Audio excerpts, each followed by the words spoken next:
The next topic we'll look at in embedded systems is filter design. We'll start with designing filters in the S-plane, and then switch over to the Z-plane. The Z-plane is where you design them with microprocessors.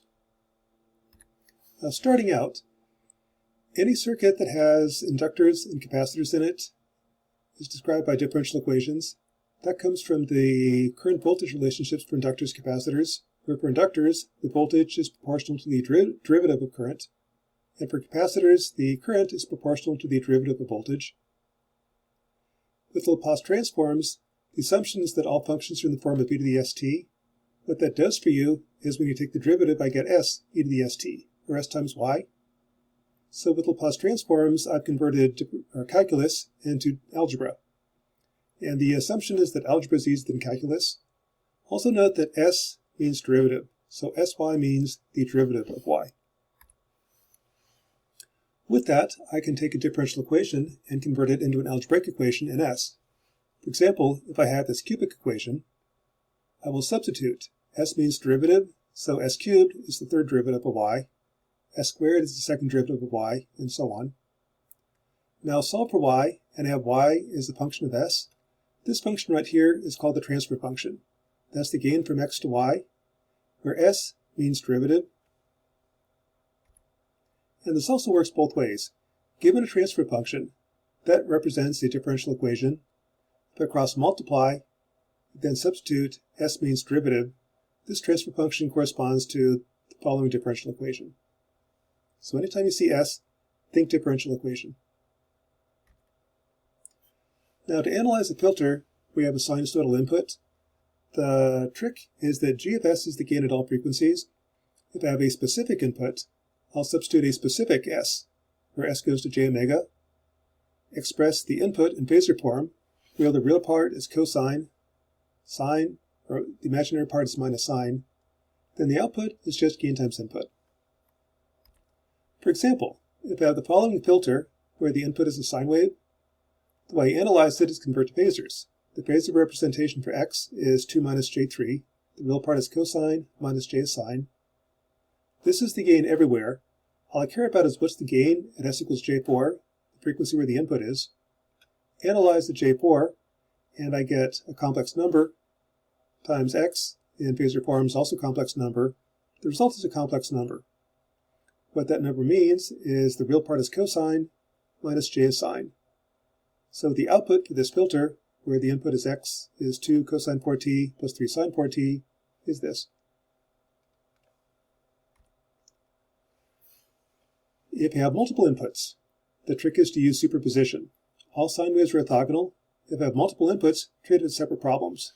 For example, if I had two inputs, 3 cosine 4t plus 5 sine 6t, treat that as two separate problems. One where the input is 3 cosine 4t, the second where the input is 5 sine 6t. Solve those two, add the two inputs together, you get the total input. Add the two outputs together, I get the total output. Starting with the first input, the gain at 4 radians per second times the input at 4 radians per second is 0.4 minus j 1.1, meaning 0.4 cosine plus 1.1 sine. At 6 radians per second, find the gain at 6 radians per second times the input at 6 radians per second. Note this is 0 minus j5, 0 cosine, 5 sine, and you get a complex number. What that complex number means is the real part is cosine, minus j is sine. The total answer will just be the sum of y1 and y2. Note a common mistake people make. They'll take these two complex numbers and add them together. You can't do that. y1 is at 4 radians per second, y2 is at 6 radians per second. They don't add. This doesn't simplify. For filter analysis is actually fairly easy. What you do is you just plug in s equals j omega, then plot the gain versus frequency. For example, if my filter is 2s over s squared plus 2s plus 10, I'll just plug in s equals j omega, calculate the gain at each frequency, then plot it, and I'll get this shape. What the Bode plot tells you is this is a graphical way to describe the filter. This says that DC, the gain is 0. When I'm close to 3 radians per second, the gain becomes close to 1, and then the gain drops off. So this is a bandpass filter. The pass frequency is close to 3 radians per second. Filter design is a little bit harder. In general, Any filter will have zeros and poles. Zeros are the roots to the numerator polynomial. Poles are the roots to the denominator polynomial. When I'm close to 0, the gain is small. When I multiply by a small number, the gain is small. When I divide by a small number, the gain is large.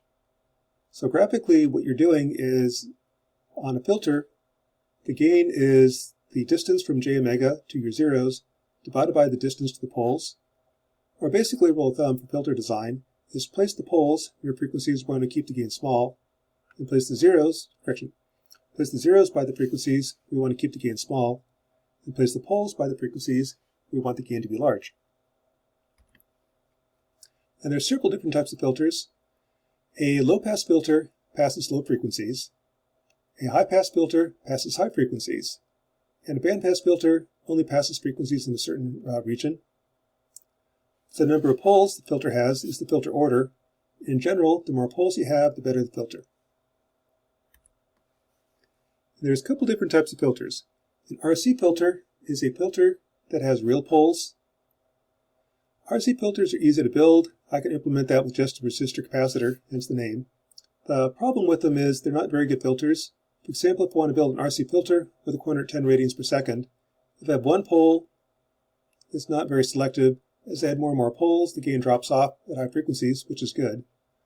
But in my passband region, I'm also blocking the frequencies that I want to pass. There's not much you can do with real poles. That's kind of what you're stuck with. If I'm willing to use complex poles, I can do better. A Butterworth filter is the closest approximation to an ideal low-pass filter, subject to the constraint being the gain can never be bigger than 1. I have no zeros, but I do allow the poles to be real or complex. Depending upon how many poles you have, the pole location varies. If I want the corner to be 1 radian per second, one nice property Butterworth filters is the amplitude is just a corner frequency. Note that no matter how many poles I have, the amplitude is always 1. The angle depends upon the number of poles. It's actually 180 degrees divided by n is the angle between the poles. If you plot the gain versus frequency, this is what it looks like. For example, if I have a fifth order Butterworth filter with a corner at 10, just change the amplitude to 10. Keep the angles the same. Make the numerator such that the gain is 1 at s equals 0.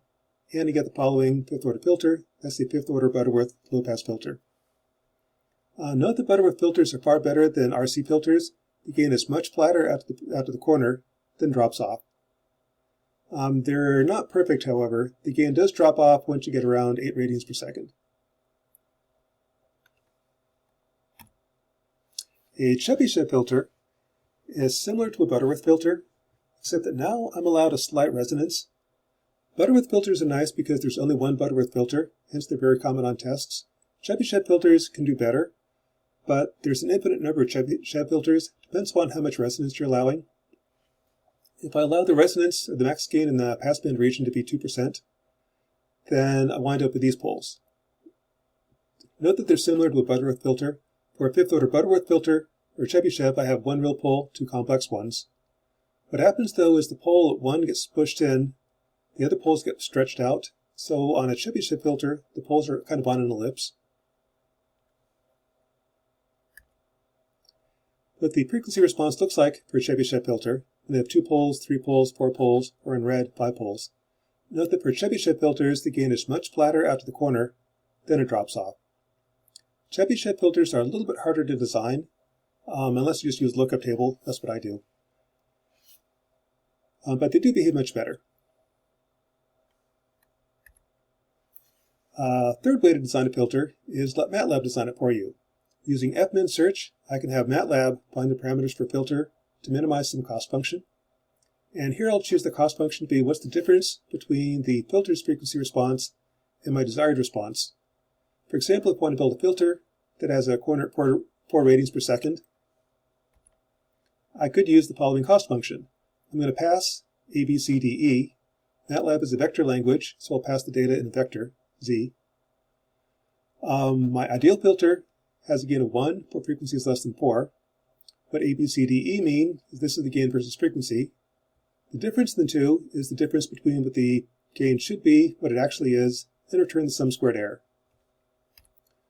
With fmin search then, I can now optimize that function and find out what A, B, C, D, E minimize the sum squared error. And what it gives you is the following. What that means is this is Matlab's what it found for the best low-pass filter, where best is defined by my cost function. You plot the gain versus frequency. Notice that you get basically a Chebyshev filter. I've got a couple complex poles scattered around the complex plane. When I'm close to a pole, the gain is large. So here's one resonance. Here's a resonance to the next pole. By placing the poles in the passband, I wind up with a filter where the gain is roughly 1 in the passband. Also notice this is an ellipse. That's the property of Chebyshev filters. You tend to place your poles on an ellipse. For a Butterworth filter, where there is no resonance, it'd be on a circle. In summary, filters are circuits whose gains change with frequency. Phasor analysis makes filter analysis very easy. That assumes the sinusoidal input and requires these complex numbers. Filter design is a little bit harder. With filter design, you tend to place the poles close to frequencies you want to pass, and place zeros close to frequencies you want to reject. So that's filter design in the S-plane. In the S-plane, you typically implement those with RC filters and op-amp circuits. If I want to implement it in software, I typically use the Z transform.